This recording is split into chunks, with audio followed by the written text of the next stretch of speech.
CAL. Then enter password.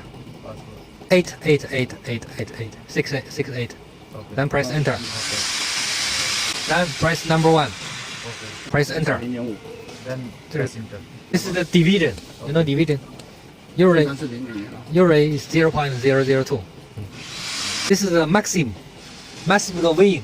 Okay. So because this is 25 kilo, so we set on 30 kilo. 30 kilo is okay. If that big one, we set it at 60. Okay. And press enter.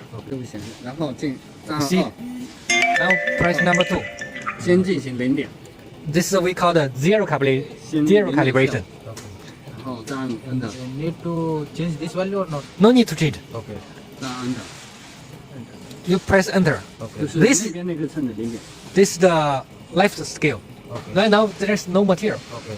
It means we tell the machine that this is zero. Okay. This is zero weight. Okay. So press enter. This is the zero calibration. This press number 3. Okay. This is the scale B. Okay. Scale B, you see 0. Okay. Means telling the machine scale B is 0 right now. Okay. So press enter. Then press number 4. You see, press number 4. There's leverage. Need to put the weight. Yeah, need to put the weight. Number 4. This is the weight.